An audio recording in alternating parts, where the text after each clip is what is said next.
من الزلة هيهات من الزلة هيهات من الزلة هيهات من الزلة.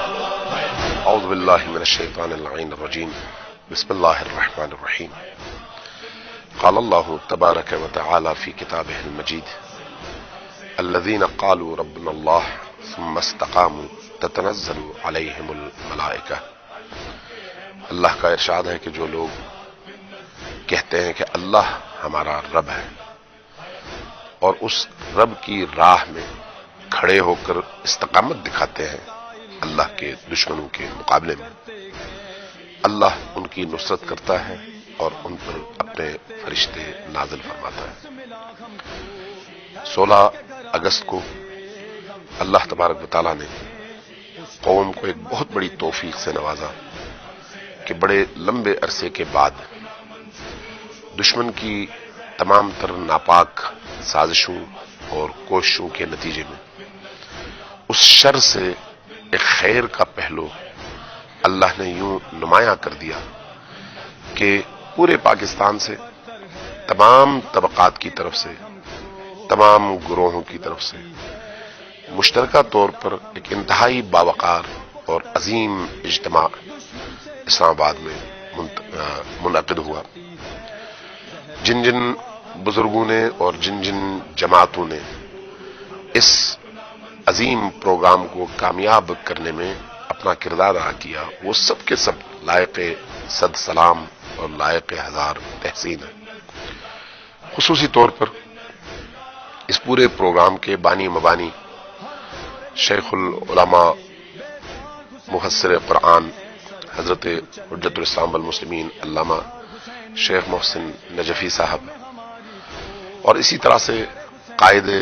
تحریک جعفریہ محترم علامہ آیت اللہ سید ساجد علی نقوی صاحب، اور اسی طرح سے جامعۃ المنتظر کے سرپرست اور بزرگ حضرت آیت اللہ حافظ ریاض نجفی صاحب، اور مجلس وحدت مسلمین کے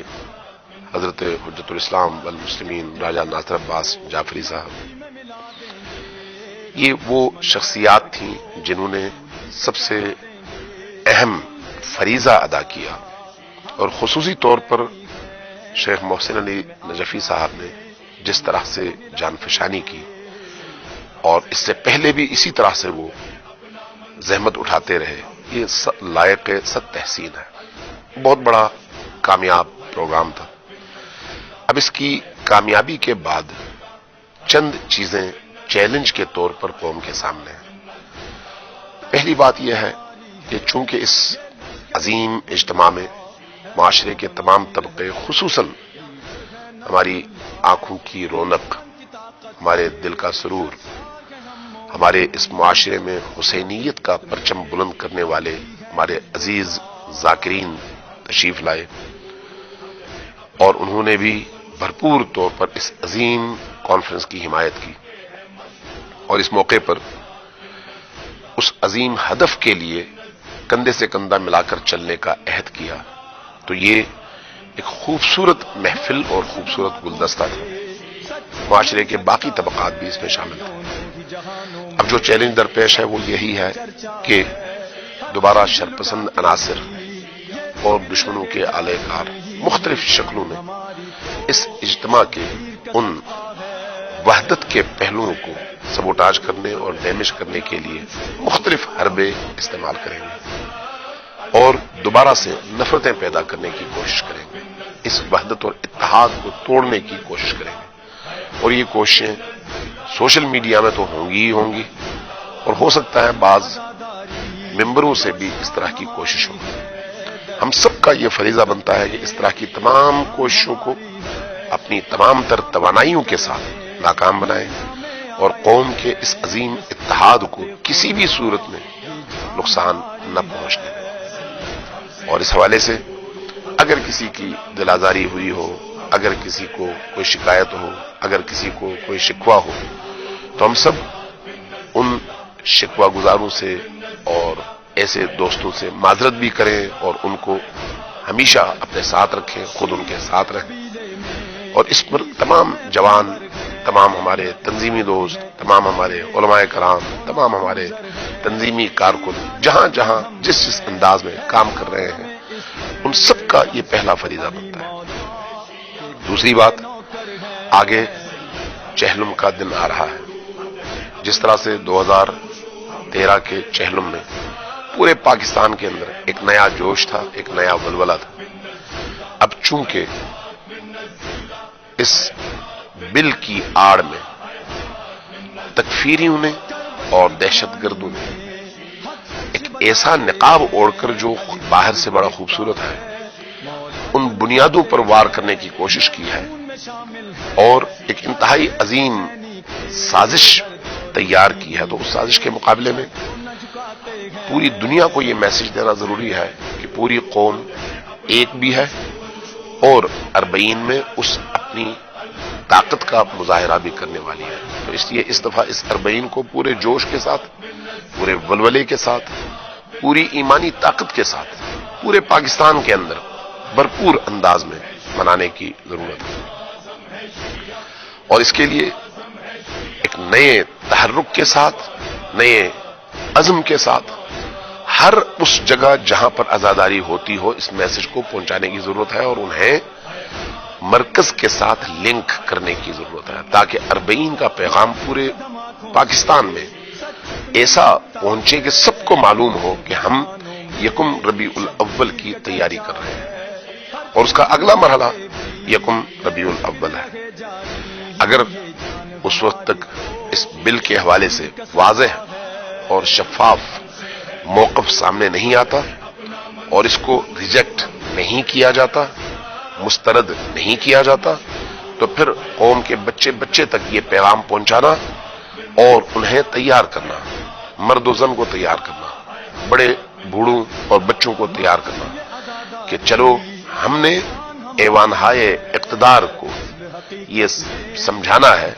کہ شیعہ قوم کمزور قوم نہیں ہے، اس کے حقوق پر ڈاکہ ڈالنا آسان نہیں ہے، اس کی دینی حمیت کو چیلنج کرنا آسان نہیں ہے، چونکہ ہم یہ سمجھتے ہیں کہ اس بل کی آڑ میں عزاداری پر پابندی، اس بل کی آڑ میں تصنیفات پر پابندی، اس بل کی آڑ میں تاریخ، حدیث اور قرآن کے بیان پر پابندی، اور اس پابندی کا نشانہ مکتب تشیع خصوصی طور پر، اور اس کے ساتھ پھر بہت سارے دیگر ایسے لوگوں کو اس کا نشانہ بنایا جائے گا، جس کا ایک مظاہرہ ابھی ہم نے جڑا والا کے واقعے میں دیکھ لیا ہے۔ یہ اسی طرح کی شدت پسندی کا نتیجہ ہے جو شدت پسندی اس بل کی کامیابی کی صورت میں یا قانون بننے کی صورت میں اس معاشرے کے اندر رونما ہونے والی ہے۔ اس صورتحال کو روکنے کے لیے پورے پاکستان کو ہمیں یہ میسج دینا ہے اور بھرپور طور پر دینا ہے اور پوری طاقت کے ساتھ دینا ہے کہ ہم سب ایک ہیں، اس ہدف کے لیے ایک میدان میں کھڑے ہیں، ہاتھ پہ ہاتھ دے کر کھڑے ہیں، ہم اپنے علماء کے ساتھ کھڑے ہیں، ہم اپنے ذاکرین کے ساتھ کھڑے ہیں، ہم اپنی قومی جماعتوں کے ساتھ کھڑے ہیں، مرد و زن کھڑے ہیں، جوان کھڑے ہیں، سب کے سب مشترکہ طور پر اس عظیم ہدف کے لیے میدان میں اترنے کے لیے بالکل تیار ہیں۔ تو اس کے لیے گوادر سے کراچی تک، کراچی سے کوئٹہ تک، کوئٹہ سے تفتان تک، تفتان سے لے کر خنجراب تک، سیاچن سے لے کر سندھ کے آخری بارڈر تک، ہر وہ شخص جس کے اندر ولایت علی موجود ہے، جو علی ولی اللہ پڑھتا ہے اور ایمان رکھتا ہے، اس کا فریضہ ہے کہ وہ یکم ربیع الاول کو ہر صورت میں اور ہر قیمت پر اسلام آباد پہنچے اور اپنی تمام تر ایمانی توانائیوں کا وہاں پر مظاہرہ کرے اور بتائے کہ شیعہ قوم بیدار بھی ہے، آگاہ بھی ہے، اور اس ملک کو فتنے